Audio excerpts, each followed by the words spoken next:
let's get, let's see here. I'm gonna find the story. There it is. We have a new classmate. His name is I'm Gonna Eat Your Face Off. Oh no. You're not muting me. I will always be able to unmute myself. No, there's some. Whoa, what's that? I'm trying to share here.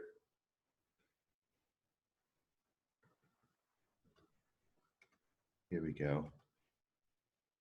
All right, we're coming down to the end of this story, and we'll have a new book next week. I will post what book it is on Friday, and I'm thinking about letting you guys vote on it. I'm going to put up 3 and see what you guys think, because it'll be our last novel for the year.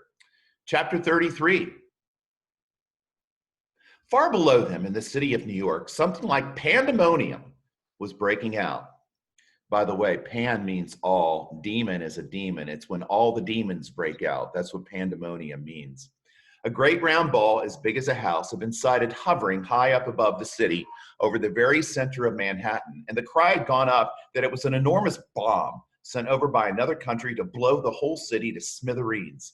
Air raid sirens began wailing in every section. All radio and television programs were interrupted with announcements that the population must go down into their cellars immediately. 1 million people walking in the streets on their way to work looked up into the sky and saw the monster hovering above them and started running for the nearest subway entrance to take cover. Generals grabbed hold of telephones and shouted orders to everyone they could think of. The mayor of New York called up the president of the United States down in Washington, D.C. to ask him for help. And the president, who at that moment was having breakfast in his pajamas, quickly pushed away his half-finished plate of Sugar Crisps and started pressing buttons right and left to summon his admirals and his generals. And all the way across the vast stretch of America, and all the 50 states from Alaska to Florida, from Pennsylvania to Hawaii, the alarm was sounded and the word went out that the biggest bomb in the history of the world was hovering over New York City, and that moment it might go off. Chapter 34. Come on, centipede, bite through the first string, James ordered. The centipede took one of the silk screens between his teeth and bit through it. And once again, but not with an angry cloud man dangling from the end of the string this time, a single seagull came away from the rest of the flock and went flying off on its own. Bite another, James ordered. The centipede bit through the other string. Why aren't we sinking? We are sinking. No, we're not. Don't forget the peach is a lot lighter now than when we started out. They lost an awful lot of juice when all those hailstones hit it that night. Cut away 2 more seagulls, centipede. That's better. Here we go. Now we really are sinking. Yes, this is perfect. Don't bite any more, centipede, or we'll sink too fast. Gently does it. Slowly, the giant peach began losing height, and the buildings and streets down below began coming closer and closer. Do you think we'll get all pictures in the paper when we get down? My goodness, I've forgotten to polish my boots. Everyone must help me to polish my boots before we arrive. Oh, for heaven's sake, can't you ever stop thinking about... But he never finished that sentence, for suddenly, whoosh, and they looked up and saw a huge 4-engine plane came shooting out of a nearby cloud and go whizzing past them not more than 20 feet over their heads. This was actually the regular early morning passenger plane coming into New York from Chicago, and as it went by, it sliced right through every single one of the silken strings, and immediately the seagulls broke away, and the enormous peach, having nothing to hold it up in the air any longer, went tumbling down toward the earth like a lump of lead. Help! Save us! We're lost! This is the end! James, do something, James, quickly, do something. I can't, I'm sorry, goodbye. Shut your eyes, everybody, it won't be long now. Chapter 35. Round and upside down went the peach as it plummeted toward the earth, and they were all clinging desperately to the stem to save themselves from being flung into space. Faster and faster it fell, down and down and down, racing closer and closer to the houses and streets below, where it would surely smash into a million pieces when it hit. And all the way along Fifth Avenue and Madison Avenue and along all the other streets in the city, people who had not yet reached the underground shelters looked up and saw it coming. And they stopped running and stood there staring in a sort of stupor at what they thought was the biggest bomb in all the world falling out of the sky onto their heads.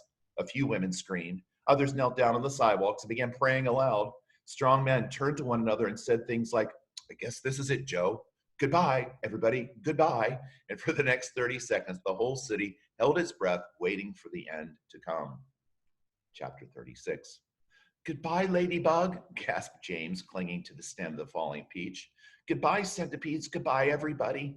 There were only a few seconds to go now, and it looked as though they were going to fall right in among all the tallest buildings. James could see the skyscrapers rushing up to meet him at the most awful speed, and most of them had square, flat tops, but the very tallest of them all had a top that tapered off into a long, sharp point, like an enormous silver needle sticking up into the sky. And it was precisely onto the top of this needle that the peach fell. There was a squelch. The needle went in deep, and suddenly there was the giant peach, caught and spiked upon the very pinnacle of the Empire State Building. Crazy stuff, huh? Or stop that. No, we're going to keep the recording going a little bit. Oh, it looks like Maceo got booted out or something. Oh, well. Hey, we have some people to share today. Haley, let me unmute you. In fact, I'm going to allow you to unmute yourselves. Haley, go ahead. Do you have something to share from your long ago and far away ancient Rome book? Did you already finish reading the book? Because I didn't even get to hear one word of it. Yeah, we finished it. We started right at 9:30. Actually, 9:32 today. Yeah, Maceo, what happened? It's recorded. Let me on. Mr. Bagby, Haley, you're do you still have something recording. to share? Mr. Bagby, you're still recording. Yeah, I know. I want to record the sharing. Haley, do you have something to share? Sorry, I was still muted when you asked me. My favorite part of the book was the beginning because he snuck out with his friend. And it was a kind of cool part. All right, is that your share? All right, Jeffrey, is Jeffrey here with us today? I don't see Jeffrey on the list. How about Josiah? Josiah's here. He's always here. My favorite part was Cato and his friend went to go see the gladiators because we got to learn the gladiators' names and what they had. Oh. Who is Ashwin A? Yeah, who's Ashwin A? Oh, Ashwin A is Cheyenne. Cheyenne because Ashwin's her brother, correct, Cheyenne? Is that you? Okay. Yeah, Cheyenne. I just didn't know it because I didn't know. I had her brother in the 5th grade Yes. classroom. Oh, okay, I get it now. All right. All right, let's share our daily assignment here. Yay. You know, I create a document for all the things that we're supposed to create a document on, and the things we don't have to, I do them, but I don't create a document for them. Okay, So, here we go. Could everybody mute yourselves, please, so I don't have to stop this share? okay. Thank you. Okay. All right, today's questions are pretty straightforward. Why did the city react the way they did when they saw this thing coming down towards them? Please quit writing on the screen.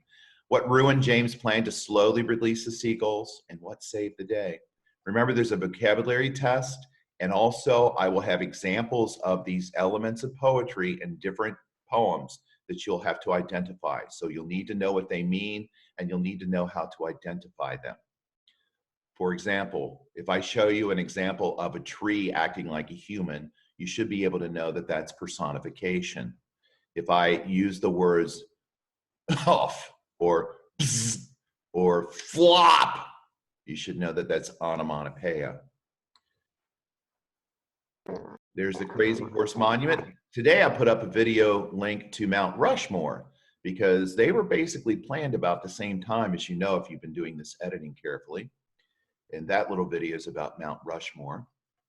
Please use this chart to help you create your poems. Again, there are many more poem types than are here. These are just ones that I thought would be approachable for you to do and understandable. But there are many other types of poems, longer types especially. Now, again, we have the verb tenses, and you know Everything can be stated as happening in the past or the present and the future, but there's many different variations of the past, the present, and the future. That's what these little helping words are for. Had and have and will have and have been and had been and will have been. All of those are helping verbs that help the subject and verb to be in the time frame that you want.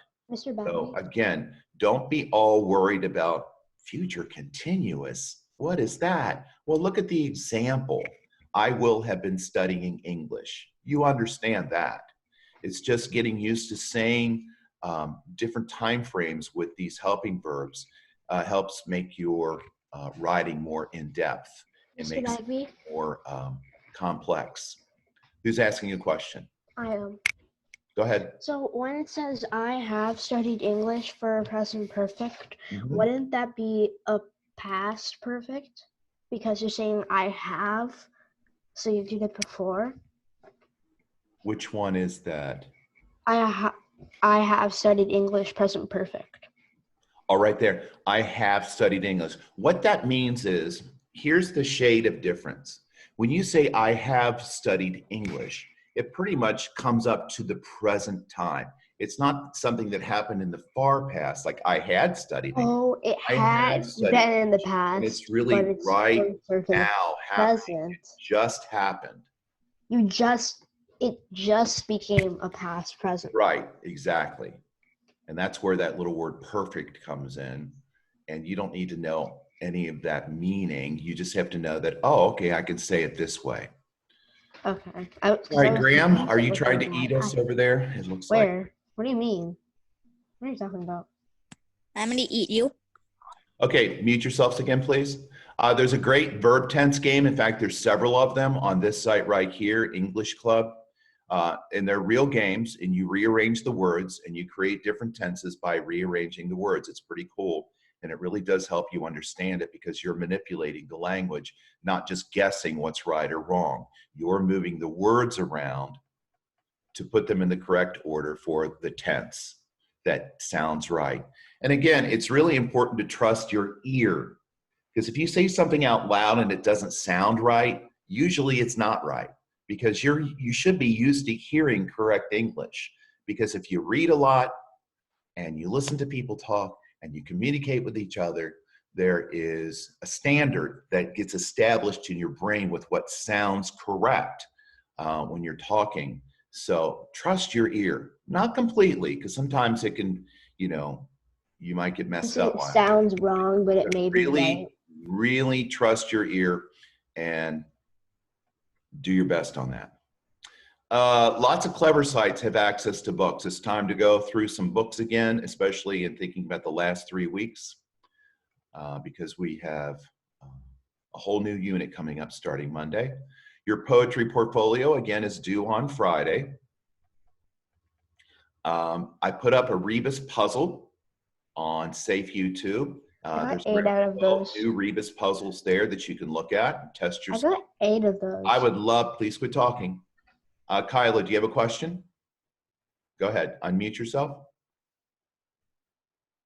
When we do like videos for our gifted thinking skills, do we have to write down the answers and submit it? No. That's just there for you to practice. And it's fun. It's a gifted thinking skill activity. What I really would love to see is some of you creating your own Rebus puzzles, and then I can post them and see if people can figure them out. Because you can do them. The ones that are really hard and difficult, you might not be able to do that type, but there are other types that you can make that I think that you can, by manipulating the words, turning them into shapes, where the letters are inside the word. You have to be creative and you have to use your brain. There's a really great long video that is a lot like the videos that we saw on ancient India and ancient China and ancient Mesopotamia. Greece. And it's a young man in ancient Rome sitting there keeping a diary, and it's very similar to those videos. So watch half of it today. It's around 18 minutes long, so you can cut it into 2 9-minute videos. Can I watch the whole thing today? You can watch the whole thing if you want to, sure. Latin, of course, is the language of ancient Rome. There's a link here to 24 Latin phrases that you could look at and see, wow, Latin is a dead language. Nobody really speaks it, but everybody still uses it in their own languages, especially in science. Doctors use Latin phrases all the time for the medicines they prescribe. In fact, whenever a new medicine or anything new comes up in science, science classification uses Latin. When you talk about kingdoms and phylums and species, the names of those, often they are directly from Latin language, Latin words. Did penicillin come from Latin language? Does what? Penicillin? Penicillin, the word penicillin, yes, definitely. That definitely has Latin roots. And often the roots are wrapped up in both Greek and Latin, because Greek influenced the Latin language, and both Latin and Greek roots influenced French. And then French had a direct influence on English, believe it or not. A lot of English came right from French, and a lot of French came right from Latin and Greek roots. Like machine. Oh, every word, the really cool thing about every word, every single Camouflage. word has a history, just like everything else. Camouflage and other words. It's called the study of etymology. Etymology goes into the study of how words were created and their history. It makes me think of edamame. The first. Yeah, me too. Now, don't confuse that with entomology. Entomology is the study of insects.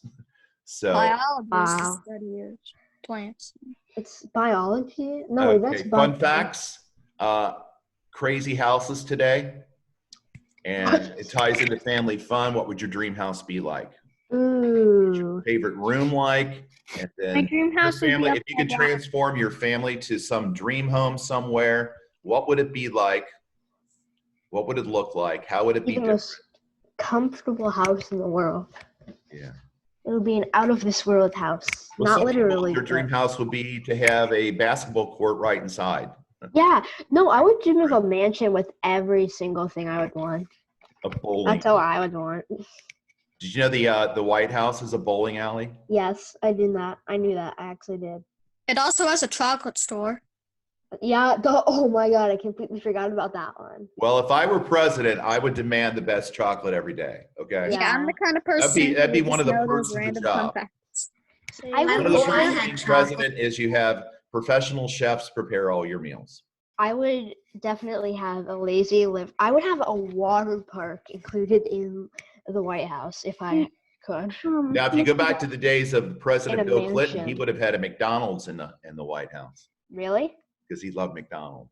He did? Wait, so they had McDonald's when Bill Clinton I don't was like a- No, McDonald's. that's I just don't. love Mr. McDonald's. Bagby. I don't. Um, I really I don't. like. my dream Okay, house would so be Camp Half Blood. I would.